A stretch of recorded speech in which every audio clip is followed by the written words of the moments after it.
In an op-ed out this morning in the Wall Street Journal, Business Roundtable Chairman Jamie Dimon announcing the group's support of companies moving away from guidance on quarterly earnings.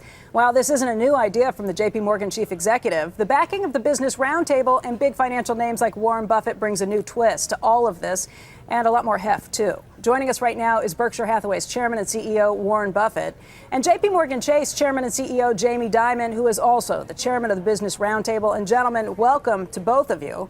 I believe this is the first time that the two of you have ever done a television interview. Is that correct, Jamie? I think it is, and I'm thrilled to be on with you, Becky, and with you, Warren. And Warren and I have been on stage a couple of times, but not on TV. Yeah, right. Well, this is big news, and it's something that both of you have been very interested in for a long time. But I just wonder, I mean, you all have very few things that you can really throw your weight behind, that you can really say that this is important to us, this is what we want to be doing.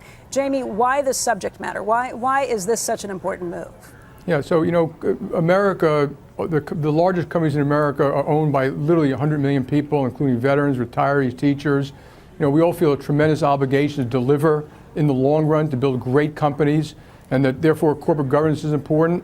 And one important step, and I actually really learned this by listening to Warren, is some of the ills and problems of people making short-term forecasts, particularly quarterly earnings forecasts. Earnings forecasts, not transparency, not openness, not having quarterly reporting. And it can often put a company in a position where management, you know, from the CEO down, feels obligated to deliver earnings and therefore may do things that they wouldn't otherwise have done. So if you have a good board, you know, the board will say, if you have a great investment opportunity, and you say it's going to cost me another couple $100 million this quarter, you know, someone like Warren would say, absolutely do it. That's good. That's future earnings. Don't hurt your company because you're trying to meet a short-term thing. So we've been pushing on it. You know, Warren's been part of one of the person making a real thing. So we think it's just a good thing to give people an umbrella to move away from, and hoping a bunch of companies drop it right away. Warren, this is something you've been preaching about for a long time too. What's an example of where you've seen it gone wrong? Well, I've seen when companies get where they're sort of living by so-called making the numbers, they do a lot of things that really are counter to the long-term interests of the business. And I've never seen a company whose performance has been improved by having some forecast out there by the CEO that we're going to earn X, because it's not only sending the wrong message and delivering the wrong results to the company and to the country, it's also teaching the people that work under him or her that quarterly performance is the end game. I tell our managers, just pretend you're going to own, this is the only business you and your family are going to own for 50 years, and you can't sell it, and you'll make the right decisions. Have you seen this kind of play out the wrong way, either in the boards that you've sat in or the companies that you've owned, other friends that you've known? Becky, I've been on 20 boards of publicly owned companies, not counting Berkshire's, and I have seen managements that I really think well of personally. I'd be glad if they married my daughter or were named as executors of my will or moved in next door, but they get tempted by the predictions that have been made. Their ego gets involved, and when they find they can't make the numbers, sometimes they make up the numbers, and it's a very, very bad practice. And once it gets going, it feeds on itself, because if your investor relations department tells you, you know, if we put out you're going to earn $1.08, and you get this reputation for, you know, making your numbers or beating your numbers, you're going to do some very stupid things at some point, because business just doesn't work that way. And for 53 years at Berkshire, you know, I consider Berkshire an unfinished painting all the time, and the horizon really is infinity as far as I'm concerned. Jamie, what does this mean from a real perspective? Are the companies in the Business Roundtable, I think there are 200 companies, are they going to not be issuing quarterly guidance at this point? Yeah, so let me just comment on what Warren said. So first of all, remember, this goes down in a company. So there could be pressure at the divisional level, the sales level, that they should go do something different they might otherwise do. And very often, it's very easy for a CEO to change a short-term profit number by not doing marketing they should do, by not opening the branches they should open, or by selling more product at a cheaper price so they can hit a revenue number, something like that. So it just creates the disincentives. And like Warren said, it feeds in itself. If you start meeting that and you have to meet it and you have to meet it, years later you find that it corrupted. And so I think it's a good thing that people are really careful about how and when they use earnings guidance in particular. And so the BRT, I think of the BRT, something like 60% of our members do annual earnings guidance. I would personally eliminate that too one day.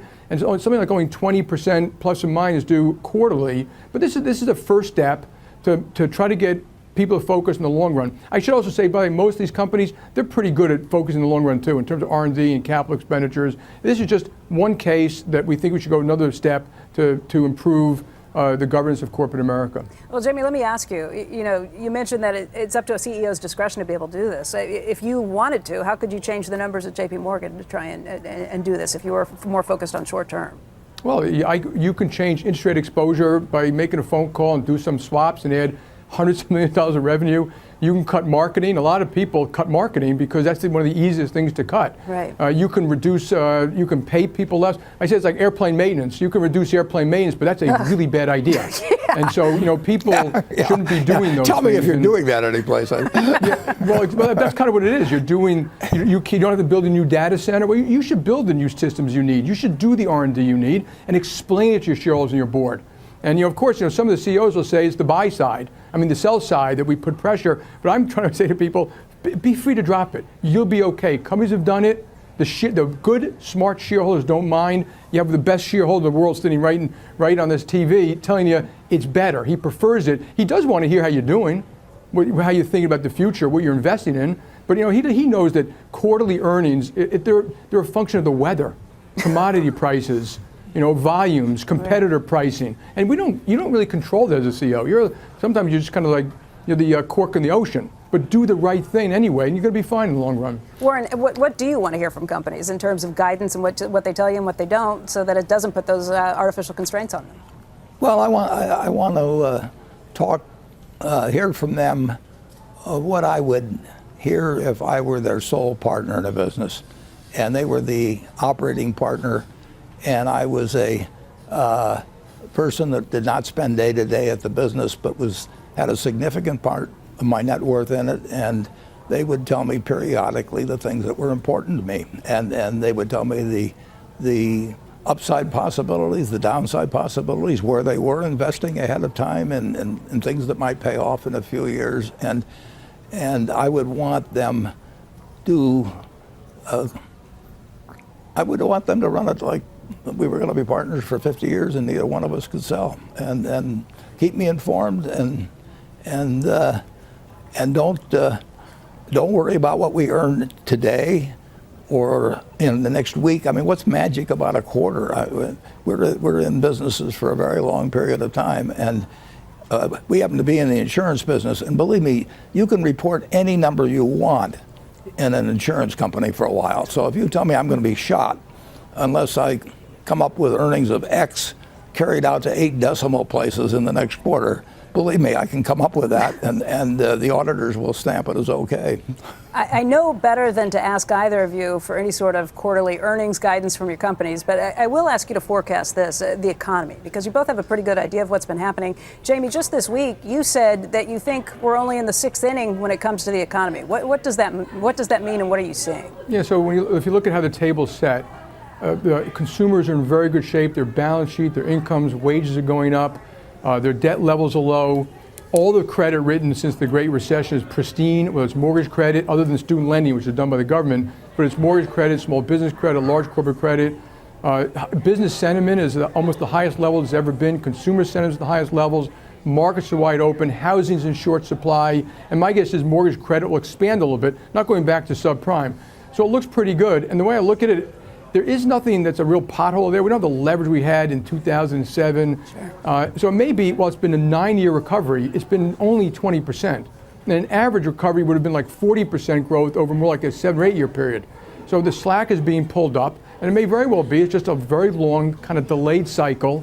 Sentiment grows, recovery from the Great Recession, that you may very well have years of growth. And I hate to forecast the future because I don't know, but it seems to me that's a logical possibility. And in fact, I think growth is getting stronger today, not weaker. If we are 9 years into this recovery and we're only in the sixth inning, I mean, just doing the math on that, you're talking about another 3 years of recovery. Is that something that you say, yeah, that's not out of the realm of the possible? It's definitely in the realm of the possible. And, of course, we'll all climb the wall of worry if it gets longer and longer. And, of course, one day we'll have a recession. And like I said, I don't like to predict that. And but the fact is, things look pretty good.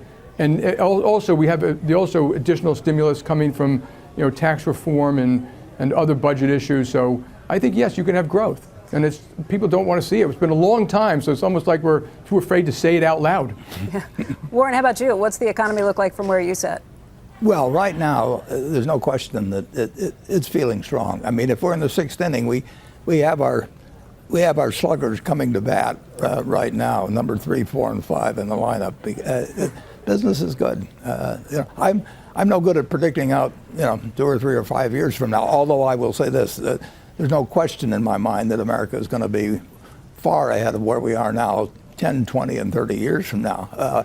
But right now, business is good. There's no question about it. And as a result, you think the stock market looks affordable, Warren? Well, not as a result. The decision on the stock market should be made independent of the current business outlook. I mean, when you should buy stocks is when you think you're getting a lot for your money, not when you think business is not necessarily when you think business is going to be good next year. The time to buy stocks in America generally has been always, with a few exceptions, because the long-term outlook is exceptionally good, and I don't think you should buy stocks based on what you think the next 6 months or year is going to bring. You had been buying stocks pretty actively in the first quarter. Fair to say that you still are buying stocks? I like buying stocks, yeah, but I'm a net buyer. And Jamie, I've been that all my life. I bought my first stock on March 11th of 1942, and we've had 7 Republican presidents and 7 Democratic presidents, and I've bought stock under every one of them. Jamie, let me ask you, the market wobbled a bit last week because of the issues with Italian politics, real concerns about what people are calling Quaterly or Italy. How big of a problem do you think that is, and is it something that potentially we could face some contagion over here? Yeah, so one of the things I should point out to the viewers that, Warren is speaking about this thing about the long-term trends. But obviously we've had problems, but it's amazing the ability of this country to continue to grow. And even the worst 10 or 20-year periods, we've used them rather well. And Bill Gates talks about a book called Factfulness out there. Steven Pinker about the better angel of our nature, how mankind's getting better and better and stronger, healthier and healthier, living longer. And that is reflected in markets and valuation and things like that. And obviously there's always something go wrong. I think the biggest threat to mankind is nuclear. Nothing other than nuclear proliferation and things like that. And then you have things like Italy. That just is kind of one of those things that remind you that there is risk out there. And you're always going to have that. You can open up the newspaper almost any day and you'll be reminded of another risk. That might be Argentina, though I think that president is doing great things there. And so this just reminds us that it's not resolved. The Eurozone will have some issues. And you saw this wobble because people question again all of a sudden, will Italy stay in the Eurozone, which obviously I hope they do. The monetary union is the most important thing. So I hope that they do, and I do expect they will. Jamie, it'd be very hard for them to leave. I was going to say, do you expect that the euro will still be here in 5 years and in 10 years? I'm going to say, again, I hate to predict the future. I say yes. Exiting the euro, the monetary union, will be catastrophic for anyone who exits. And there is no way out of that. And so I think that when people see that and they don't want to do it, I think the EU is making progress with Merkel and Macron, who are the linchpins. Remember, Britain was never part of the monetary union, and if they continue to make proper reforms, yes, it can be a union that's strengthened over time. But it takes exactly what they're talking about. It takes fiscal reform, the ability for the banks to do pan-European banking, some regulatory reform and certainty.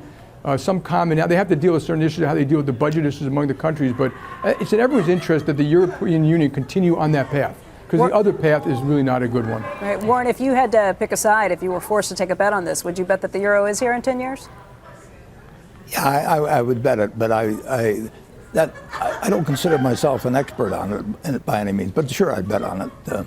And I would point out one thing, and I was just doing a little mental calculation while you were talking, and I've been investing over a period probably over 25,000 days. And I would say if you took the headlines from the paper of those 25,000 days, I'll bet a majority of those headlines, they certainly wouldn't be good news or optimistic. I mean, you can start with 1942 when we were losing the war, when I was made the first investment. So the news is usually, well, it's more often I think the headlines are bad than good, but the Dow was 101 at that time, and the Dow is, whatever it is now, 25,000. So America works, but the headlines are frequently going to be kind of alarmist. The headlines lately here in the United States have been pretty good. I'm thinking about last Friday when we got that unemployment rate of 3.8%, and the new headlines this week that show that the number of job postings outnumber the number of people who are looking for jobs, the number of workers out there. Jamie, I wonder, have you had any trouble trying to find workers at this point? What's it like in terms of trying to find employees? Yeah, we're not, but this number is the lowest it's been in like 40 or 50 years. Yeah. And I think sometime later this year it'll be the lowest ever. And an amazing other number, if you take global unemployment, it will also probably this year hit the lowest ever. And that's a good thing. We all want wages to go up. So at the BRT where I just was, you are having a lot of conversations. They're seeing wages going up. They're seeing pressure to get people. But I look at that as a good thing. That's sharing the wealth that's being created. We want wages to go up. We'll probably be sitting here in a year worried about what inflation and wages going up too high. But right now, God bless it, it's bringing more people back into the system. Back to work. Work is dignity. Work is great. Once people start in that ladder of work, they tend to move up a little bit. They tend to have household formation. So, we should do everything as a nation. Both Warren and I support this thing called the Earned Income Tax Credit, right, which helps. It's kind of a little bit of a negative income tax, which helps pay, people at basic minimum wages more money. And I just think it's so much better for society to have people working and having household formation, and better for social outcomes. And so this is a wonderful thing. We should be celebrating it. And of course, we're going to start worrying about the downside of it soon. But so far, so good. All right. We always worry, even with the positive headlines. Warren? Yeah, Becky, and when you raise the question about whether we have trouble finding people, we have 6 or so home building operations in various places, Kansas City and Denver and Austin, Texas. And there is a shortage of the labor required in home building throughout the country, and we have home furnishing stores and carpet installers, certainly in truck drivers. There's plenty of places where there are a lot of jobs that are unfilled right now. Can you solve that problem just by paying more? Well, the people that are thinking about going into those jobs want to get it solved probably by higher wages. But the market system works towards solving problems like that. But it is absolutely true now that there are shortages of people in some fairly important type jobs. Let me ask you both about trade, because that's been an issue that both of you had said could create a little bit of a problem, could weigh on sentiment. Jamie, I know you've heard from the Business Roundtable, optimism levels kind of off the charts when you're talking to all of those CEOs, but it did pull back a little bit, and you think it's because of trade. Why? Probably. It's hard to tell, but we did ask about trade. We did another special survey, and I would say like 80 to 90% are worried about if trade goes south, prices will go up, they'll invest less and things like that. So, we're trying to be very clear about this. We think the president has raised some very critical issues about trade, particularly with China, around state-owned enterprises, fair competition, market access, i.e. the ability to own 100% of a company. And these things should be negotiated out, and the Business Roundtable supports the fact those are issues. The Business Roundtable has been quite clear that we don't think tariffs is the way to do it. Tariff has unpredictable outcomes. You hurt your allies maybe more than you hurt anyone else. People tend to retaliate. You can incite nationalism in countries because it's not the same thing if you and I negotiate and being tough on each other than if you put a country in a very tough position, how they might have to react. So it can create these potential negative outcomes. And so we're just very cautious about doing it that way, but want to support trade. We want to get NAFTA done. We think that you can make great progress with China, and that China will be very responsive to some of those issues. So that's what we're pushing on for trade. Very quickly, the latest coming from the White House is that they are looking for bilateral talks instead of a NAFTA between Canada, Mexico, and the United States. Bilateral talks with us in Mexico and with us in Canada. What do you think about that, Jamie? Well, I've disagreed. You know, we're stuck here on two issues. Okay, for NAFTA, the sunset provision, right, which basically the president has today. He can rip it up whenever he wants. So why we're negotiating for it, I don't know. You know, it just creates more uncertainty for everybody else. You could argue the uncertainty is there anyway, but the fact is you want more consistency. And there's other one called various forms of arbitration that you can go to an effective arbitrator as opposed to courts in Mexico, Canada, the United States. Creates a little more certainty. Everyone wants that. And you know, you can make an argument why it might be better for the United States not to have it. It's better for our friendship with our neighbors. It's better for the companies. It's better for certainty. And I think personally that we should give that up and finish NAFTA. There are a lot of things that they have already negotiated and modernized NAFTA. So I'm quite in favor of doing that. And so it's just important we get these things done. Personally, I would have done TPP. And in trade, it gets very complicated. When you start to do bilateral things, it also is very much could be used against you. So what we're doing in some of these places, you know, has now opened the door for much more complicated trade negotiations with our allies. But we, you know, and I just think we should be working with our allies because we have a common interest, and not against China, but to set global standards that may not be exactly what we want, but those global standards, you know, eventually China will have to adhere to too, including around reciprocity, investment treaties, et cetera. And so, you know, but look, the president's doing it his way. I hope it works. We're going to try to support it as much as we can. But, you know, I personally would be doing some of these things differently. Let me ask you both about a big problem that you've been trying to tackle here at home. That's the rising cost for healthcare. The two of you, along with Jeff Bezos, have announced an initiative where you're going to be working together with this joint venture to really try and tackle some of those issues to help your employees and maybe even the rest of the country, too. Warren, when we spoke with you last month in Omaha, you said that maybe within the next 2 months you had hoped that you'd be naming a new CEO. Have you made progress on that front? Yeah, we have. And the three of us and the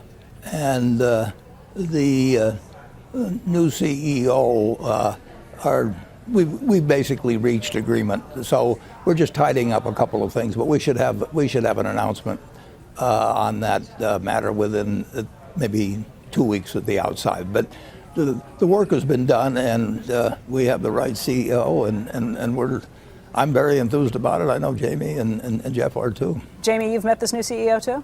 Yes, I have. The heavy lifting was done by Todd Combs. I want to give him full credit. And he went through a thorough process. But I think, like Warren, we have an outstanding individual. Character, culture, capability, heart, mind, the whole thing. And you know, this is a long-term thing. We're not looking for immediate success. But there are a lot of ideas out there. There are a lot of things that can be done better. We know the fraud, the administrative costs. We know overuse and underuse of various drugs and specialized procedures. We know the end of life often costs far more than it should, and is far more painful than it should be. So there's so many, and with big data, there's so many things to do. But the goal is better satisfaction for employees, and you know, eventually we can learn a lot of things and maybe help inform America how we can improve some of these things. Jamie, have you heard back from your employees about this? Warren, have you? And we'll start with Jamie. Yeah, a little bit. You know, there was a little bit, what does it mean for us? But it means the same thing. I mean, effectively, we do this every year for our employees. Every year we look at, you know, we use a lot of very good companies to help us do things in terms of claims and structure and payments and choice and wellness. And we just want to do that better. And so what I told them is, we're just going to try to do it better. And you should expect that we're going to do it the right way with the same kind of heart we've had before, but to improve your lives, improve your wellness, improve the outcomes, give you more choice, which I believe in do all those things that it will effectively be cheaper. And you'll have much healthier employees. Warren, have you heard from your employees? Yeah, I addressed a group of about 130 or so of the various CFOs from all our subs just a couple of days ago, and they're very interested in the subject. And the interesting thing is, as we went around interviewing a large number of prospective CEOs, we didn't run into one that didn't think that improvement was both significant improvement was both possible and important. So it isn't like there's anybody out there that's connected with the system that thinks we've already arrived at nirvana, and they know how difficult the job will be to make major changes, but they're all cheering for us to succeed. A number of them might have wanted to be the one to help us succeed, and we settled on one, but nobody disagreed with the mission, the importance of it, or the feasibility, but it's also a very, very tough nut to crack, and it's going to take significant time. We've got the right person. So you guys are working on everything from problems facing American businesses with the long-termism versus the short-termism to this huge problem for the country itself, and that's healthcare. And it has all kinds of people starting to wonder, Jamie, if you're going to run for president. I have no intention of running for president. Warren, are you going And to I'm run not for running president? for vice president either. Yeah. Well, let me ask you, this week we spoke with Howard Schultz. He announced that he's stepping down as chairman of Starbucks. He spoke with us on Squawk Box and said, yeah, he may be considering public office. He doesn't know exactly what that would be at this point. But we also spoke with Ken Langone, who was our guest host while we were speaking with Howard Schultz. He said, look, the idea that Donald Trump won the presidency and people are saying this expands, this means a business leader could come in and run the country, and that expands the talent pool as far as he's concerned. He thinks that's a good thing. Jamie, what do you think about that? Look, first of all, I think business should collaborate with government and be involved, and the business people need to learn what the issues are in government. You can't just walk into government officials and say, here's what I need for my company and my profits, et cetera. You know, governments have huge issues they're dealing with in terms of, of the poverty and incarceration and education. We should help them do that. And that's why I'm helping do this job at the BRT, and all the BRT members are deeply involved in that. So therefore, getting involved in politics, I think is a great thing for anybody. So if you want to do it, I applaud it. I think it's hard. I'm not sure being a CEO naturally translates to that. You know, I saw Howard, and I think the world of Howard, and he'd be a great chief executive or governor or senator or mayor, whatever he wants to do. But it's hard, and you've got to be in. You got to want it. This is not. You're not going to be ordained to be the president of the United States. You got to get out there and fight for it. And so, CEOs aren't used to doing that, and I don't think all CEOs translate to that. So we'll see. But I think Ken is absolutely right. Getting people involved in government is a good thing. Collaboration with the government is a good thing. Even having people like Ken focus, having Warren help focus on healthcare is a good thing for America. Yeah. And government can't do all these things itself, particularly anymore in this rapidly changing, highly technological world. So I completely applaud it. I wish Howard, the best. Warren, your thoughts? Well, I totally agree. Most business people would have trouble starting out a year early in Iowa and going from motel to motel and repeating themselves 6 or 7 times a day, saying the same thing and listening with great interest to every possible voter as to what their suggestions might be. So I'm not recommending it to any of my friends, but I do think it's very important that business be a handmaiden of government. Business has done wonderful things for America, and America's done wonderful things for business. You both have said some pretty nasty things about Bitcoin recently. Which one of you hates Bitcoin more? Well, I set a high standard. I don't know whether Jamie can top me or not.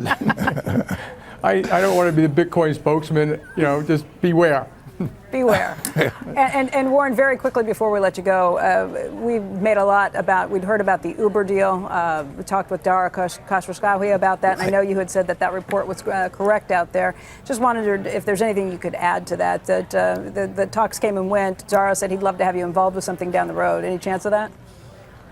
Well, I think it's very unlikely, but I don't say zero to anything, and it is true that we did have a conversation a few months back, and certainly, as I said earlier, I'm impressed with Dara and